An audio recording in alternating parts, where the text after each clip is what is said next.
VOC begitu masuk ke Maluku, mereka menemukan suku-suku primitif, menemukan suku-suku yang belum begitu mengenal kebudayaan secara tertib. Dan VOC memandang bangsa Jawa dan Sunda itu mirip seperti itu. Sehingga ketika VOC merebut Jayakarta dan Banten, VOC merasa benar. Nah, isinya adalah memberadabkan manusia lain biar bisa setara dengan bangsa. Mereka menganggap kita ini binatang. Mereka meremehkan. Tetapi VOC tercelip matanya, terbuka matanya ketika mendapat perlawanan dari Jawa, mendapat gempuran dari Mataram. VOC terkejut ketika pasukan Mataram mendarat di Batavia. Ternyata pasukannya terlalu, jumlahnya besar-besar, struktur kepemimpinan sudah tertata rapi, sehingga VOC pun pada akhirnya harus berpikir ulang menghadapi bangsa kita. Dan mohon maaf, VOC pun akhirnya harus berpikir ulang melihat Jawa. Karena pada waktu itu di pikiran VOC, orang Jawa itu primitif. Dengan gempuran Sultan Agung Batavia membuat VOC sadar bahwa mereka tengah menghadapi bangsa besar. Mereka tengah menghadapi bangsa yang sudah berbudaya tinggi. Mereka menghadapi bangsa yang tidak bisa diremehkan.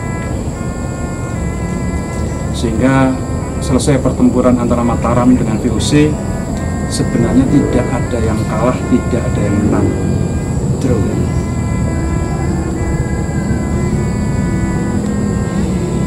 Tetapi dari pertempuran tersebut akhirnya VOC pun mengakui kedaulatan Mataram. VOC mengirimkan duta besarnya ke Mataram. Bahkan VOC mengirimkan upeti ke Mataram. Ini memalukan bagi bangsa Eropa. Tapi faktanya VOC mengirimkan upeti ke mereka.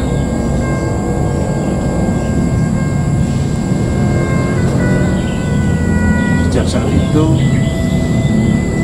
VOC pun memutuskan untuk mencurahkan perhatiannya ke Jawa.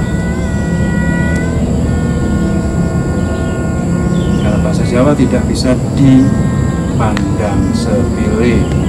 Kecolongan sedikit, VOC bisa berhentikan.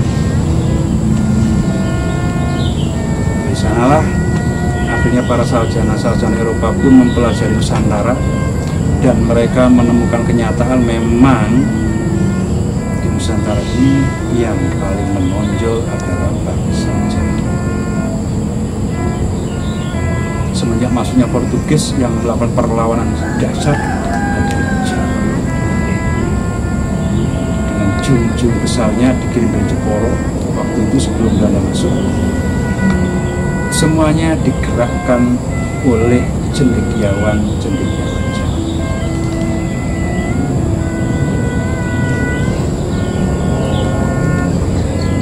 Karena itu kita sebagai penerus dari leluhur kita semestinya harus bangga. Karena kita bukan bangsa remeh, kita bangsa besar. Tapi mengapa bisa ditaklukkan? Satu penyakit kita, gampang diadu domba, gampang iri hati,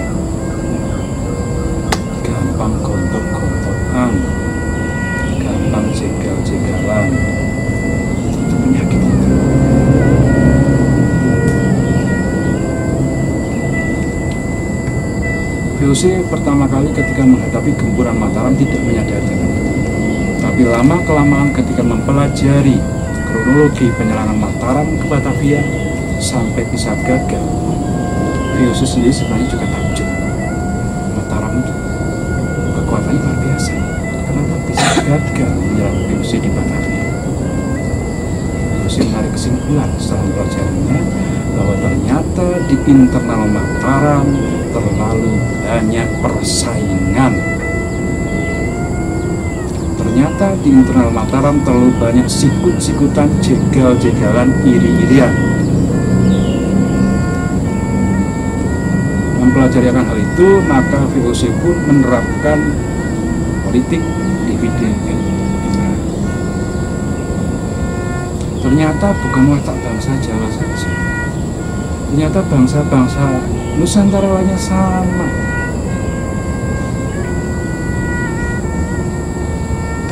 Digosok sedikit, muncul egonya. Diprovokasi sedikit, sudah membenci rekannya.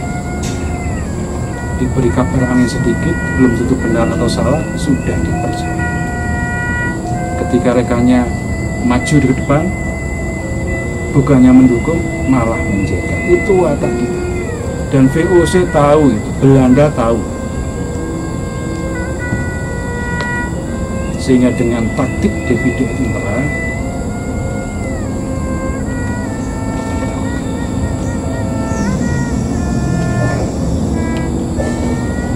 kita ambil contoh. Ketika penyerangan Mataram 1628 yang dipimpin oleh Tumenggung Boroso, di dalam internal Mataram ada persaingan antar para temenggung, sehingga jangan dikatakan Tumenggung Boroso itu bisa mulus memimpin pasukan Mataram. Banyak yang menjegal, banyak yang iri hati, banyak yang memprovokasi agar membenci Boroso. Tapi seorang Boroso adalah negarawan sejati. Dia mengemban titah negara, mengemban tugas Sultan Agung, dan akhirnya berhasil memimpin pasukan Mataram sampai di Batavia. Jangan kira perjalanan dari Jogja ke Batavia yang dilakukan oleh Boroso mulus. Tidak. Banyak intrik. Intriknya sama, penyakitnya sama, iri hati.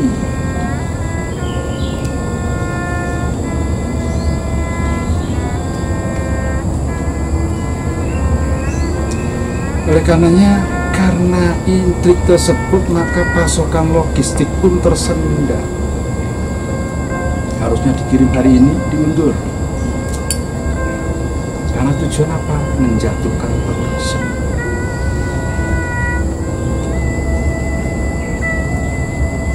Harusnya pasukan bantuan dikirim, dihalangi dengan tujuan menjatuhkan Boroso. Itu penyakit kita sampai sekarang, dan Pak Tembayan pun mengalami.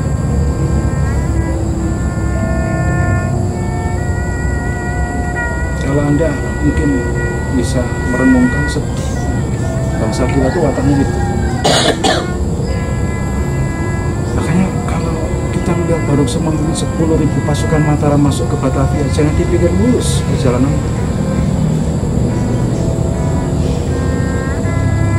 Bahkan ketika Boroso gagal menaklukkan Batavia, sebenarnya Sultan Agung memanggil Boroso pulang ke Jogja, tetapi ada yang menghasut agar Boroso dihukum mati. Siapa yang menghasut? Rival Boroso. Akhirnya Tumenggung Boroso dieksekusi, dipenggal kepalanya di pinggir sungai atas perintah Sultan Agung. Dan Anda pasti tahu, tentu perintah Sultan Agung itu hasil dari provokasi.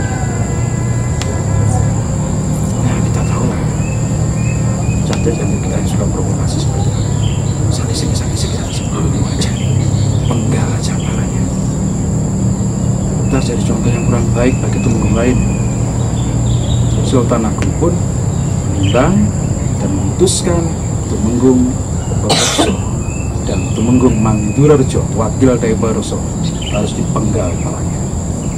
Dikirim utusan Algojo dari Jogja menuju ke sini mencari Tumenggung Baroso dan Tumenggung Mandurarejo bersama 700 pasukan Jawa yang gagal masuk ke benteng Belanda. Ditangkap, penggal kepalanya semua. Laporan Belanda menuturkan ketika pasukan Jawa mundur, ditemukan 700 prajurit Jawa terpenggal tanpa kepala. Yang menemukan siapa?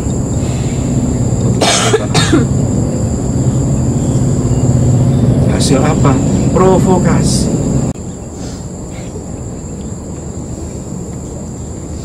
Makanya selama penyakit hati seperti ini kok dibereskan, jangan harap bangsa kita maju. Ada satu lagi, penyerangan kedua dipimpin oleh Tumenggung Juminah 1629. Pasukan Mataram berangkat dari laut sebagian besar, sebagian kecil berangkat dari darat. Lumbung-lumbung padi sudah dibangun oleh Sultan Agung di sepanjang pesisir Tegal, Cirebon sampai Kerawang sebagai pasokan logistik bagi pasukan Mataram. Karena pada penyerangan pertama logistik terhambat. Harusnya logistik itu sudah tersedia tepat waktu, ternyata karena beberapa intrik dari orang-orang yang nggak genah, akhirnya logistik tidak sampai pada penyerangan pertama. Sesakti-saktinya orang kalau kelaparan nangis. Orang ditembak gak makan mempan, ditembak kebal, kalau nggak makan nangis. Sehingga penyerangan pertama itu sebenarnya kenapa gagal? Karena pertama, kelaparan, prajurit Mataram kelaparan. Yang kedua, stamina terkuras habis.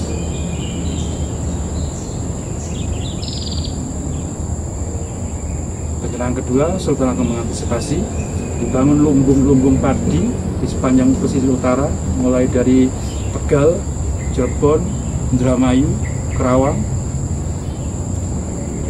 mengantisipasi logistik tidak kekurangan. Tetapi Tumenggung Endronoto membocorkan titik-titik di mana lumbung dibangun,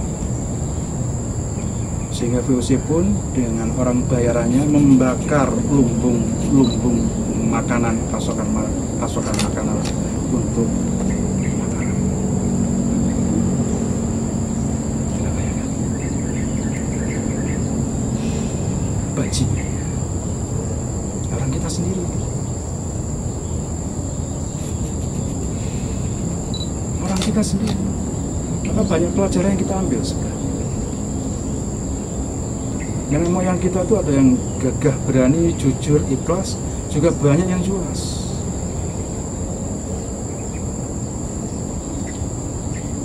Seandainya lumbung-lumbung padi itu tidak diketahui oleh VOC, dipastikan pasukan Mataram sudah bisa masuk ke Batavia. Satu hal lagi, ada provokasi dari saudara kita Sunda. Saya sebutkan, Adipati Ukur sebenarnya sudah menunggu kedatangan Tumenggung Juminah dari laut. Beliau menunggu di Kerawang karena pasukan Sunda dan pasukan Jawa sudah bersepakat bertemu di Kerawang untuk bersama-sama menggempur Batavia. Tetapi karena badai, sehingga pasukan Jawa terhalang untuk hadir di Kerawang tepat waktu. Adipati Ukur menunggu sampai 7 hari, pasukan Jawa belum sampai. Ada provokasi. Jangan-jangan kita ini memang dikorbankan.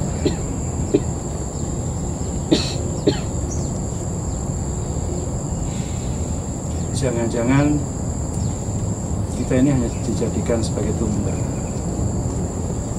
Sudah ada kecurigaan seperti itu. Akhirnya karena kemarahan Adipati Ukur, dia memerintahkan penyerangan sebelum pasukan Jawa datang.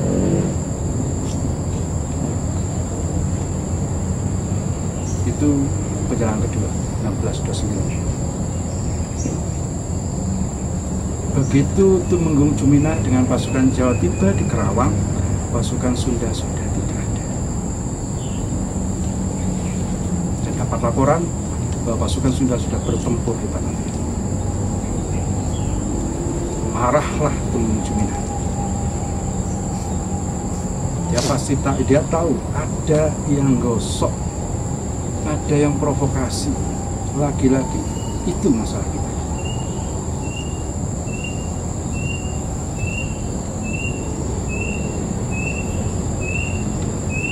Orang-orang seperti itu nggak mikir berapa korban jiwa yang akan terjadi, nggak mikir berapa kerusakan yang akan terjadi, nggak mikir. Mereka lebih puas kalau melihat saudara-saudara sendiri mati, berantakan, kacau.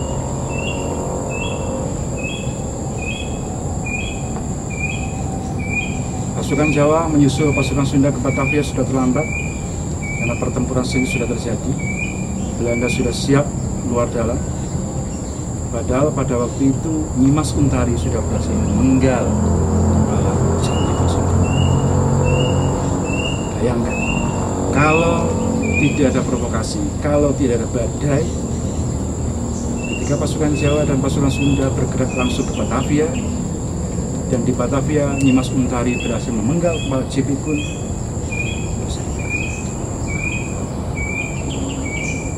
Belanda sudah terusir dari bumi kita semenjak dulu. Tidak akan sempat untuk menjajah.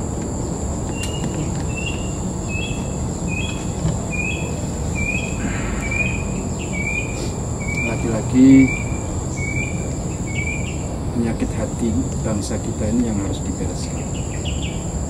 Nah, ini juga udah contohnya sudah banyak.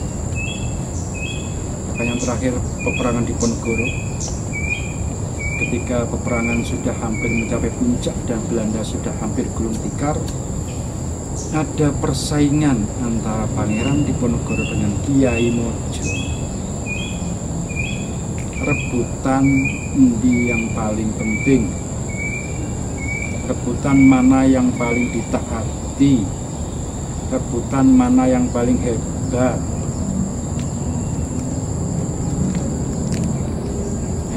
Diam-diam begini. Kalau saya dalam situasi perang seperti itu ya, ada teman yang bisa memimpin secara hebat, lebih baik dari saya akan mendukung.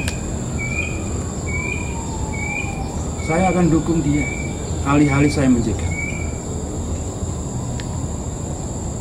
Orang sekarang enggak, bangsa kita enggak. Melihat temannya berhasil itu sakit. Udahlah, nggak jauh-jauh di kampung aja. Anak keluar rumah, ibu merasa-rasa apa? Penyakit kita itu, diakui atau tidak itu. Makanya kalau Patembayan ini bisa berdiri sampai nanti, super. Kalau bubar biarkan. Di depan makam Nyimas Untari saya bilang orang pakai, saya mimpin Patembayan.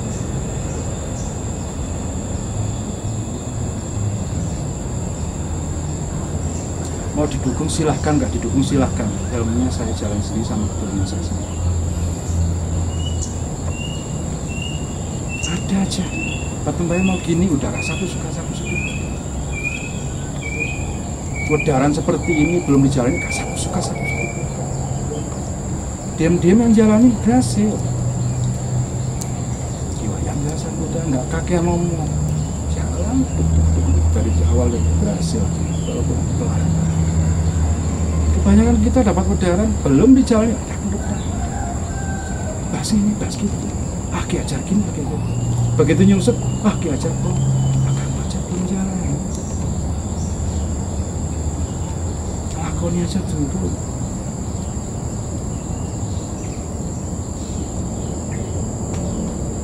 Sudah banyak bahas, sudah banyak komentar. Begitu nyungsep, kita lagi disalahkan. Dan satu hal lagi, nasib kita itu lagi-lagi dari karma kita. Sehingga Anda masuk Patembayan bukan berarti karma Anda tiba-tiba menjadi baik. Kalau saya bisa membuat baik karma orang, saya buat diri saya kaya raya. Ngapain? Ngapain harus ngajarin ke orang?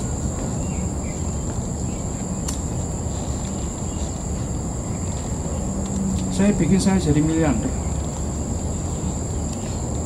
Kenapa saya nggak bisa jadi miliarder? Karena karma saya, jatah saya segitu. Yang bisa kita tingkatkan adalah suplai keberuntungan. Kalau saldo Anda, jatah Anda cuma 30%, kita tingkatkan jadi 10%, jadi 40%. Jangan berharap 1%. Anda nggak terima, ya protes sama karma. Yesus Kristus saya nggak bisa jadikan orang kaya.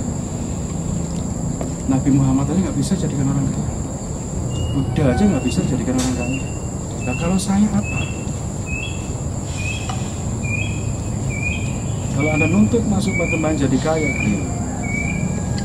nuntut masuk Patembayan agar nasib Anda tidak begitu pahit, silakan terus.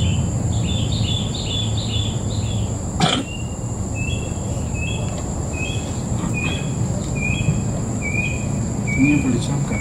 Makanya kalau ada yang nuntut supaya kaya raya,